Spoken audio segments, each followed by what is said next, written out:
ആകയാൽ ഇപ്പോൾ യേശുക്രിസ്തുവിനോട് ഐക്യപ്പെട്ടിരിക്കുന്നവർക്ക് ശിക്ഷാവിധിയില്ല. എന്തെന്നാൽ യേശുക്രിസ്തുവിലുള്ള ജീവാത്മാവിന്റെ നിയമം തന്നെ പാപത്തിന്റെയും മരണത്തിന്റെയും നിയമത്തിൽ നിന്ന് സ്വതന്ത്രനാക്കിയിരിക്കുന്നു. ശരീരത്താൽ ബലഹീനമാക്കപ്പെട്ട നിയമത്തിന് അസാധ്യമായത് ദൈവം ചെയ്തു.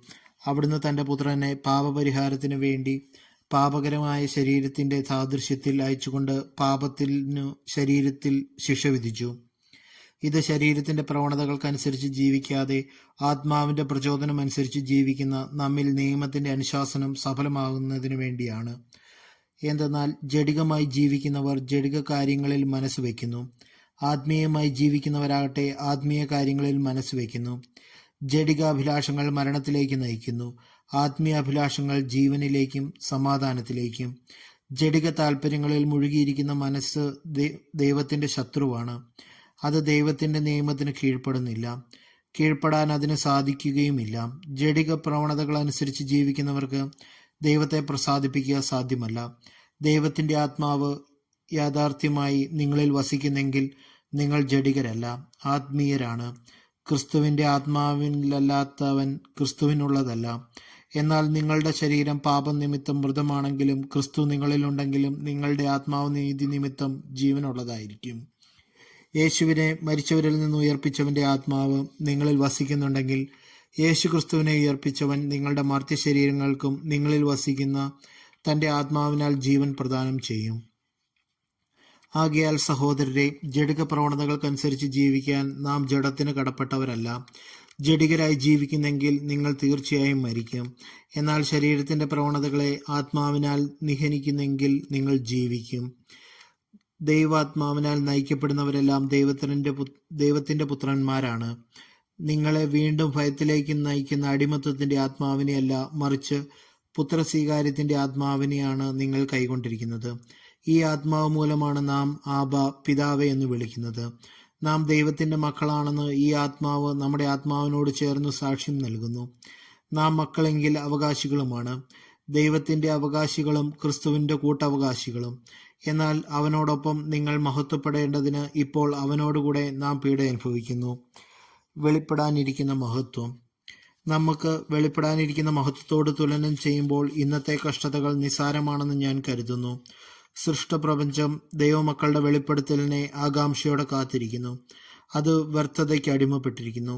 സ്വന്തം ഇഷ്ടത്താലല്ല, പ്രത്യാശ കൊടുത്ത് അതിനെ അധീനമാക്കിയവന്റെ അഭീഷ്ടപ്രകാരം. സൃഷ്ടി ജീർണതയുടെ അടിമത്തത്തിൽ നിന്ന് മോചിതനാകുകയും ദൈവമക്കളുടെ സ്വാതന്ത്ര്യം പ്രഖ്യാപിക്കുകയും ചെയ്യും. സമസ്ത സൃഷ്ടികളും ഒന്നു ചേർന്ന് ഇരുവരെയും അനുഭവിക്കുകയും നെടുവീർപ്പെടുകയും ചെയ്യുന്നു എന്ന് നമുക്കറിയാം. സൃഷ്ടി മാത്രമല്ല, ആത്മാവിന്റെ ആദ്യഫലം ലഭിച്ചിരിക്കുന്ന നാമും നമ്മുടെ ശരീരങ്ങളുടെ വീണ്ടെടുപ്പാകുന്ന പുത്രലബ്ധി പ്രതീക്ഷിച്ചുകൊണ്ട് ആന്തരികമായി വിലപിക്കുന്നു. ഈ പ്രത്യാശയിലാണ് നാം രക്ഷ പ്രാപിക്കുന്നത്. കണ്ടു കഴിഞ്ഞാൽ പിന്നെ പ്രത്യാശയല്ല. താം കാണുന്നതിനെ ഒരുവൻ എന്തിനു പ്രത്യാശിക്കണം? എന്നാൽ കാണാത്തതിനെയാണ് നാം പ്രത്യാശിക്കുന്നതെങ്കിൽ അതിനുവേണ്ടി നാം സ്ഥിരതയോടെ കാത്തിരിക്കും. നമ്മുടെ ബലഹീനതയിൽ ആത്മാവ് നമ്മെ സഹായിക്കുന്നു. വേണ്ട വിധം പ്രാർത്ഥിക്കേണ്ടത് എങ്ങനെയെന്ന് നമുക്ക് അറിഞ്ഞുകൂടാ. എന്നാൽ അവാച്യമായ നെടുവീർപ്പുകളാൽ ആത്മാവ് തന്നെ നമുക്ക് വേണ്ടി മധ്യസ്ഥം വഹിക്കുന്നു.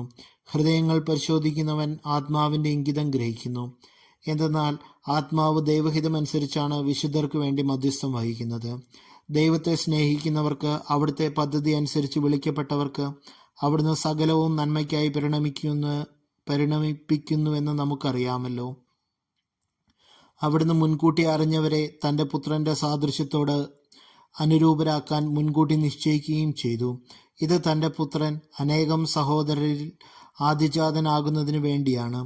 താൻ മുൻകൂട്ടി നിശ്ചയിച്ചവരെ അവിടുന്ന് വിളിച്ചവരെ നീതീകരിച്ചവരെ മഹത്വപ്പെടുത്തി. ഇതിനെക്കുറിച്ച് നാം എന്താണ് പറയേണ്ടത്? ദൈവം നമ്മുടെ പക്ഷത്തെങ്കിൽ ആര് നമുക്ക് എതിര് നിൽക്കും? സ്വപുത്രനെ പോലും ഒഴിവാക്കാതെ നമുക്കെല്ലാവർക്കും വേണ്ടി അവനെ ഏൽപ്പിച്ചു തന്നവൻ അവനോടുകൂടെ സമസ്തവും നമുക്ക് ദാനമായി നൽകാതിരിക്കുമോ? ദൈവം തെരഞ്ഞെടുത്തവരുടെ മേൽ ആര് കുറ്റം ആരോപിക്കും? നീതീകരിക്കുന്നവൻ ദൈവമാണ്. ആരാണ് ശിക്ഷാവിധി നടത്തുക?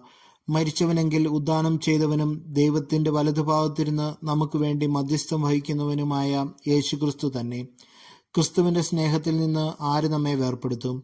ക്ലേശമോ ദുരിതമോ പീഡനമോ പട്ടിണിയോ നഗ്നതയോ ആപത്തോ വാളോ. ഇങ്ങനെ എഴുതപ്പെട്ടിരിക്കുന്നു, നിന്നെ പ്രതി ഞങ്ങൾ ദിവസം മുഴുവൻ വധിക്കപ്പെടുന്നു, കൊലയ്ക്കുള്ള ആടുകളെ പോലെ കരുതപ്പെടുകയും ചെയ്യുന്നു. നമ്മെ സ്നേഹിച്ചവൻ മുഖാന്തിരം ഇവയിലെല്ലാം നാം പൂർണ്ണ വിജയം വരിക്കുന്നു. എന്തെന്നാൽ മരണത്തിനോ ജീവനോ ദൂതന്മാർക്കോ അധികാരങ്ങൾക്കോ ഇക്കാലത്തുള്ളവയ്ക്കൊക്കെയോ വരാനിരിക്കുന്നവയ്ക്കോ ശക്തികൾക്കോ ഉയരത്തിനോ ആഴത്തിനോ മറ്റേതെങ്കിലും സൃഷ്ടികൾക്കോ നമ്മുടെ കർത്താവായ യേശുക്രിസ്തുവിലുള്ള ദൈവസ്നേഹത്തിൽ നിന്ന് നമ്മെ വേർപെടുത്താൻ കഴിയുകയില്ലെന്ന് എനിക്ക് ഉറപ്പുണ്ട്.